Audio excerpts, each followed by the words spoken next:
It's Nolan. Now, before we get started, make sure y'all hitting that like button. Make sure y'all sharing it on your respective platforms. Let somebody know what we're doing today. Now, let's get into the show. Honor my niggas whenever I speak. A hustle each day of the week. Honor my wife and my son. I can't hang with no sucker. These niggas be weak. Chasing these bras, popping your guns on the cover. These niggas be free. Talking that shit, but ain't crossing the street of my city. We said you sweet. Minding my business, I sting on my toes. I'm making my way to my goals. Counting these figures, I swear I can count on my fingers the way I be flipping these flows. Southside nigga with a bankroll. Popped off in the game like Waco. Be the rule, I'm feeling like Draco. Shit, I might be the iller from Clayco. Straight up beside the Riverdale Raider. Where they be pulling them capers, pulling your car. Pull up in front of your yard if ever you show on my paper.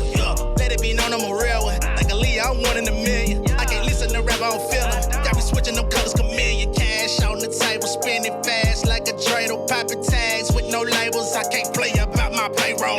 Hungry than the motherfucker, still ain't even full yet. Grinding on these bitches, clocking riches, straight up out the jets. Family, over fame, get the money, that's why we came. But the world, these niggas lame. Straight out the trenches, never change. You can't ride up in my lane, man, it's family, over fame, get the money, that's why we came. But the world, these niggas lame. Straight out the trenches, never change. You can't ride up in my lane. What's going on, beautiful people? It's the kid J Nolan here. Welcome back to another episode of Inside the Industry, your number one source for music, entertainment, commentary, and breakdowns. Hope everybody's doing well out there this Friday afternoon.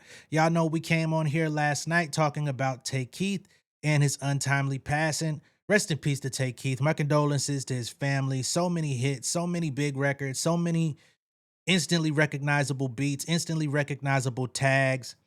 You know what I'm saying? 29 years old. He was found in his Nashville apartment on a welfare check. So clearly there were some things going on. You know what I'm saying? We don't have autopsy report to really know full cause of death at this current time. So there's a lot of questions out there. Condolences to Block Boy JB, who actually was the one who really alerted us to the situation with his stories on IG. Talking about how this broke him, talking about how, you know, they spoke pretty much every day, but he was never alerted of anything. You know what I'm saying? So it does sound like this could have been self-inflicted possibly, but we don't know, right? But as this fucking bomb was being dropped on hip hop last night, it was reported that Tay Keith actually had a lawsuit out on Sexyy Red and Rebel Music. I was not aware of this. I had to go do some research on my own, and I was able to actually find the paperwork. Because the dude on Twitter, he had put screenshots, but I'm like, I'm not just going to read 2 pages of a screenshot. I need specifics. And after doing a little bit of searching around, I was able to obtain the complaint. It was filed in March of this year. So this was a very recent filing, very recent complaint. He did continue to work with Sexyy Red. She put an album out in April. So he put the lawsuit in April. He put the lawsuit in March. Her album came out in April. Album didn't do all that well, by the way. But you know, so apparently the issue is more so with the label than her. But of course, she was also a defendant because it's her music. He's producing her music. He discovered her. He produced her. He gave her the sound. And unfortunately, he was not being properly compensated for the work that he put in breaking her to the world. So let's go ahead and get to the paperwork, shall we? Good thing is, this is not like a super long complaint. It's pretty short-winded. So it was filed in the Circuit Court of the 11th Judicial Circuit in and for Miami-Dade County, Florida, by Bratavius Lakeith Chambers, his real name, professionally known as Tay Keith, versus Rebel Music of Florida LLC, and Janae Naira Wary, professionally known as Sexyy Red. Okay? Complaint. Plaintiff Bratavius Lakeith Chambers, professionally known as Tay Keith, By and through undersigned counsel files this complaint against defendants Rebel Music and Janae Naira Wary, referred to as defendants, and in support thereof state as follows. This is a complaint seeking equitable and legal relief emanating from claims for unjust enrichment and violations of the Florida Deceptive and Unfair Trade Practices Act with respect to 13 compositions authored and or co-authored by plaintiff.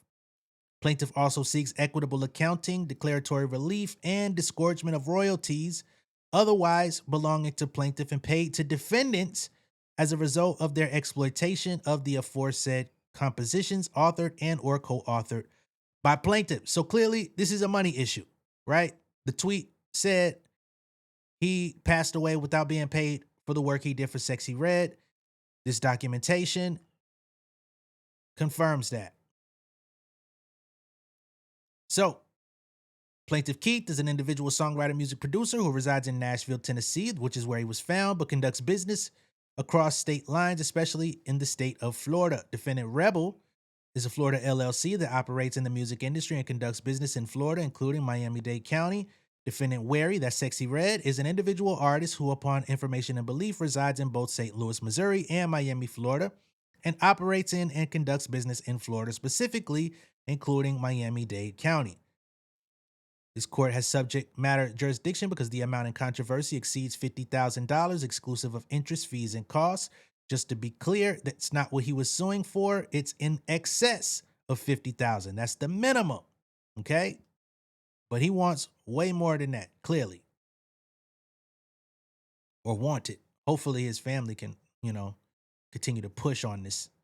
This court has personal jurisdiction over the defendants because Rebel is a Florida LLC transacting business in Florida and purposely directed conduct into Miami-Dade County, and Wary likewise is an individual who transacts in Florida and has purposely directed conduct into Miami-Dade County.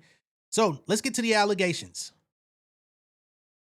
Plaintiff Keith is an internationally recognized multi-platinum music producer whose works have generated substantial commercial success and hundreds of millions of streams across major digital streaming platforms, including but not limited to Spotify, Apple Music, YouTube, Amazon Music, and other distribution channels. Defendant Wary is a recording artist who commercially released and publicly exploited musical compositions produced by plaintiff.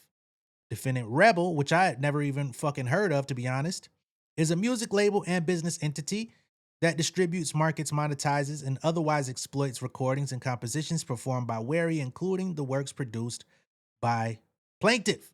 Now, if y'all can remember, just a few weeks ago, we talked about that whole Gamma smear campaign and all that stuff going up against Larry Jackson.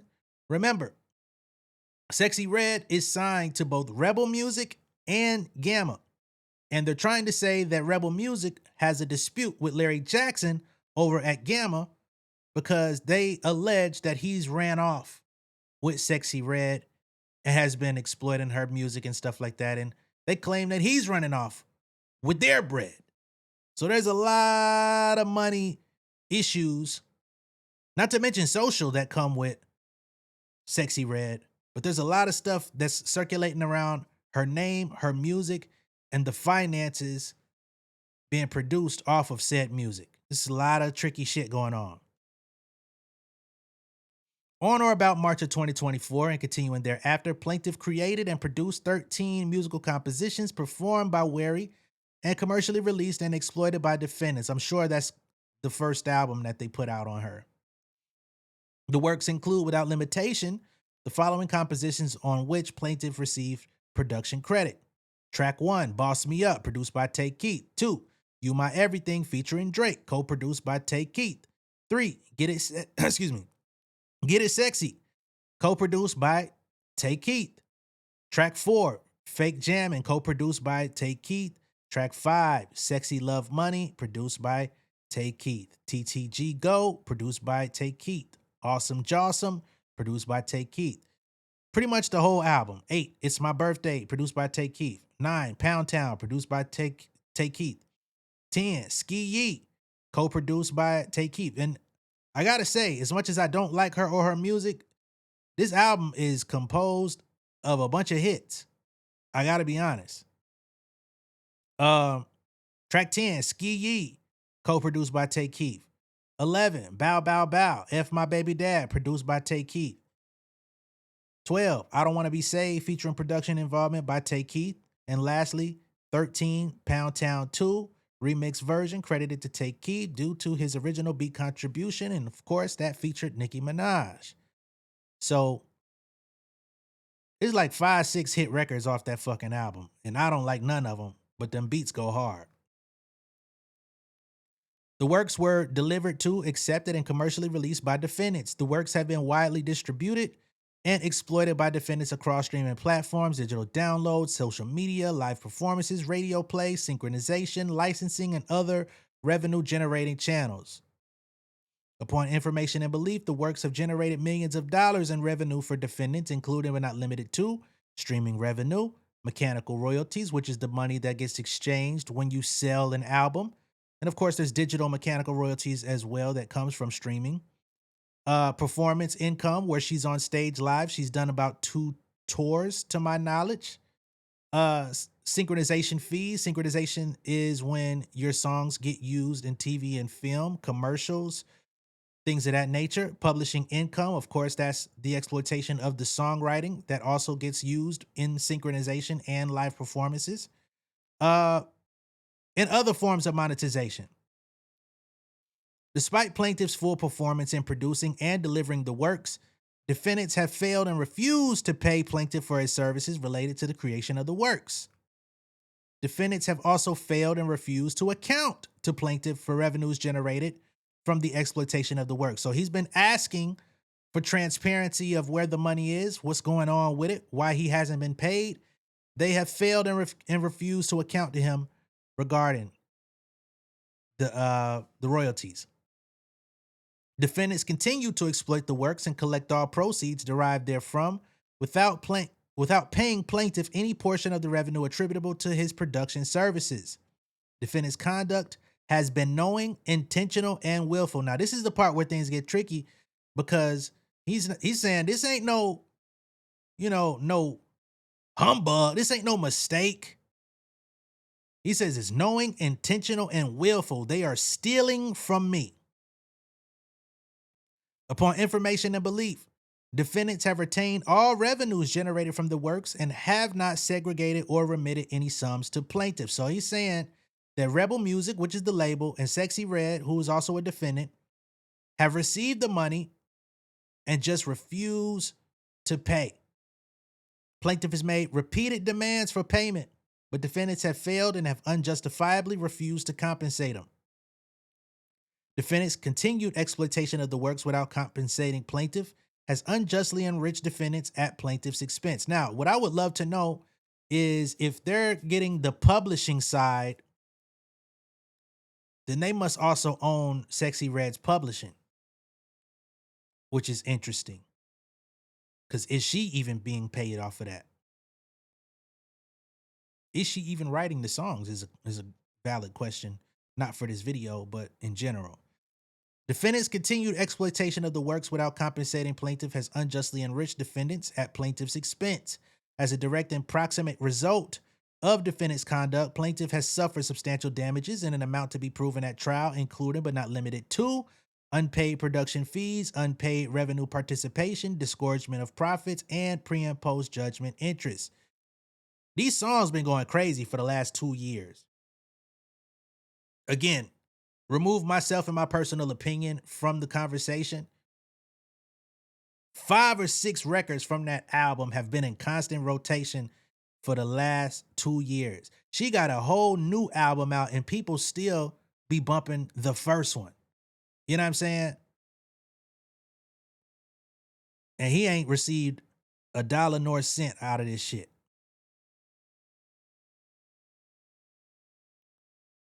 All conditions precedent to this action have been performed, waived, or have occurred. Count 1, equitable accounting. Plaintiff readopts and realleges the allegations. This is a count for equitable accounting versus all defendants. Calculations of the amounts due to Keith, as have been derived in the form of publishing and recording. Did they take your pub too? Were you signed to them? What the fuck? How did they got your pub?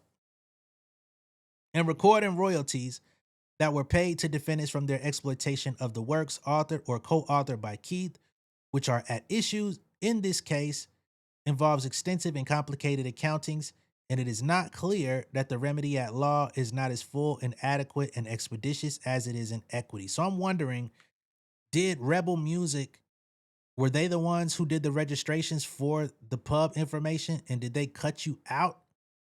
Did they keep 100%? Like, I'm confused on that part. Wherefore, for the reasons set forth herein, Keith asked this court to determine Keith's right to an accounting of the royalties paid pursuant to the exploitation of the subject works as described herein, in order that an accounting shall be rendered, and to enter judgment in favor of Keith and against defendants pursuant to said accounting. Count 2, declaratory relief. This is an equitable claim for declaratory relief pursuant to Florida Statute 86 regarding Keith's entitlement to receive the proceeds derived from defendant's exploitation of the subject works. Notwithstanding same, Keith has made demands to defendants. As a result of the demands made by Keith to defendants, there is a bona fide, actual, present, practical need for a declaration that Keith is entitled to all or a percentage of defendants' income received pursuant to their exploitations of the underlying works subject to this action. Wherefore, for the reasons set forth herein, Keith asked this honorable court to enter a declaration that Keith is entitled to all or a percentage of defendants' income derived from their exploitation of the compositions and or the works authored and or co-authored by Keith. Honestly, he should have put her out on his own fucking label. For real, I got to do a little bit more. I got to do a little bit more detail on this situation. How did she get to fucking Rebel Music? And you produced the whole album and used your name recognition in the industry to get her popped off. Count 3, unjust enrichment. This is a count for the unjust enrichment versus all defendants. Defendants retain the benefits of all of Keith's work, which under the circumstances, it would be inequitable for defendants to enjoy the profits of the exploitation of Keith's work without having to pay the value for same. Defendant knew of and accepted those benefits and retained them while refusing to account or pay to plaintiff. It would be inequitable for defendants to retain those benefits without paying plaintiff for same. Wherefore, if the agreement is unenforceable or inapplicable in whole or part, plaintiff seeks restitution, disgorgement, a constructive trust, pre and post judgment interest, costs, plus attorney's fees pursuant to the prevailing party attorney's fees clause in the agreement, and such equitable relief as the court deems. I really do hope his family or somebody in his corner is able to continue to pursue this. They may have to shut down this particular case, but hopefully somebody in his family, somebody that's able to run his estate, refiles this shit all over with again and really pursues this shit to the furthest extent, because ain't no fucking way. Count 4, a violation of the Florida Deceptive and Unfair Trade Practices Act. The Florida Deceptive and Unfair Trade Practices Act makes unfair methods of competition, unconscionable acts or practices, and unfair or deceptive acts or practices unlawful in the conduct of any trade or commerce. I would also love to know what contracts were signed in the construction of this album for Sexyy Red as it pertains to Tay Keith, and what the paperwork reflects that he should have been owed percentage-wise. Defendants in the conduct of trade or commerce engaged in unfair or deceptive acts or practices, including A, withholding and suppressing required royalty statements and accounting to conceal revenue and recoupment statement status. B, withholding required producer payments to Keith after completion of the production services. So he didn't even get the fucking producer fees. And he probably should have got at least 35, 50 G's a track on some low shit. You know what I'm saying? And again, he was the big name coming into this project. This is her first album. And C, omitting material facts regarding payment, timing, and royalty status. As a result, plaintiff suffered actual damages, including withheld sums and loss of use of funds. Remember, Pound Town, I hated this fucking song. Pound Town was released by Tay Keith featuring Sexyy Red, and it became of course, her song, because she was on it. It's her lyrics, it's his beat. But she became this fucking global celebrity. But he released it. So I need some more understanding of the business. All right, so I'm over on Billboard where they're talking about, and I hate to get into her story, but just to get a little bit more clarity. So they say the rapper signed to Rebel Music and released her debut project, Ghetto Superstar, that December to local acclaim. But co-manager and Rebel Music founder, CEO Javier J. Sang, says the team was dedicated to growing her national audience. We treat Sexyy Red as a 24-hour, 7 days a week business. So she's signed to Rebel Music, which is a label, but the owners of the label are also her managers. So that kind of explains to me why all of this business, publishing, master situation is so entangled, because the managers are eating off of her on all sides. And somewhere along the line, they probably improperly registered Tay Keith's side of the copyrights as well. But we'll move forward. Of course, we're not going to get the paperwork in this article, but I just want to try to get a little bit more clarity on what happened. Their strategy paid off last fall when they encouraged Sexyy Red to follow up with Tay Keith, who she was acquainted with. And he says he was a big fan of hers. He was sending her music out to labels and all this stuff. He wanted to work with her, leading the Grammy-nominated producer to send her the beat to what became Pound Town. Soon after, she was freestyling about a sexcapade with an ex-boyfriend during a Miami studio session. She remembers laughing with her friends throughout, but her team was more earnest. They was like, "You playing on this man's beat." She says, "I'm like, ain't nobody trying to be serious all the time." Finally, they said, "I understand your vision." So they was telling her that that shit was whack. And she said, "Man, I ain't trying to be serious." And they say, "Oh, we understand." And here we are. Anyway, around the same time, industry veteran Larry Jackson launched Gamma. Remember, I just talked about that earlier on. A media company specializing in distribution, creative guidance, marketing, and more, which began to distribute Sexyy Red's music as Jackson built a roster that includes Snoop Dogg and Usher. Sexyy Red remains signed to Rebel Music. Okay, so that's where things get tricky as well. So they used Gamma as a distribution rather than as a label. Okay. So the stuff that they putting out on that website was also misleading, where they was coming at Larry Jackson, because if he didn't even sign her, then he shouldn't be holding on to none of her money. They say she immediately became a priority. I know Larry from Moving Mountains, and he was like, "What do you think about Nicki on the record?" It was a no-brainer. So Larry Jackson made the call to even get Nicki Minaj featured on the remix. As the song continues to grow, blah, blah, blah. All of this is less important. But I just wanted to get some understanding about who was behind Rebel Music in this whole situation. So chances are, Sexyy Red probably getting fucked by these niggas too. Okay? Long story short, she probably getting fucked by them. Clearly, Tay Keith felt like he was getting fucked, which is why he went down to the courthouse in March of this year for music that he produced in 2024 and hadn't been compensated for. He gave them plenty of time to get it right. He said that they were willfully withholding the bread, willfully withholding with accounting from him, etc. So again, it's going to be very interesting to see how the future reveals itself. When you look on social media, a lot of people were trying to see what Sexyy Red was going to say. And here's what she posted today. It didn't feel, everybody grieves different, but this was interesting.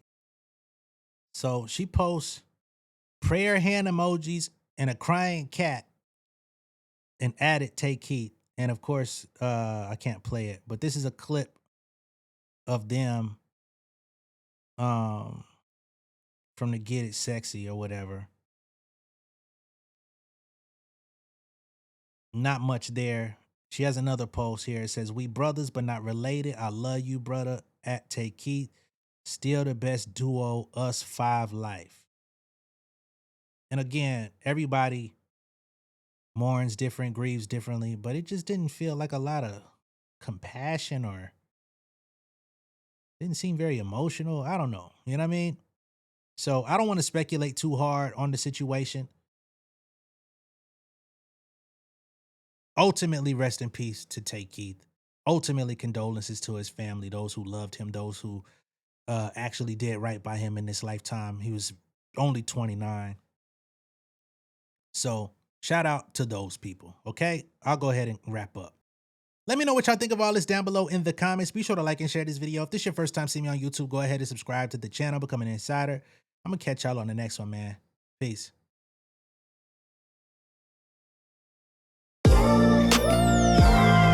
Yeah, family over fame in this bitch, yeah. The glory of living righteous is setting in. My street knowledge and education's a perfect blend. Young mogul, independent, I've been setting trends. The first one from my family to be faithfully wed.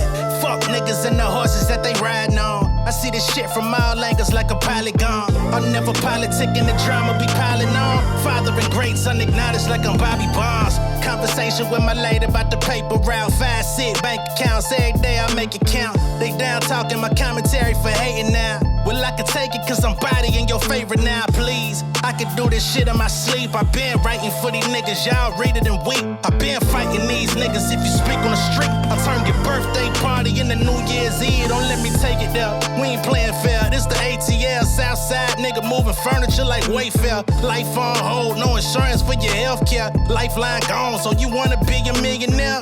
Well, let me tell you about this world I built. The women I dodged, the niggas that I read for filth. The sympathy calls, consulting for the stacks I built.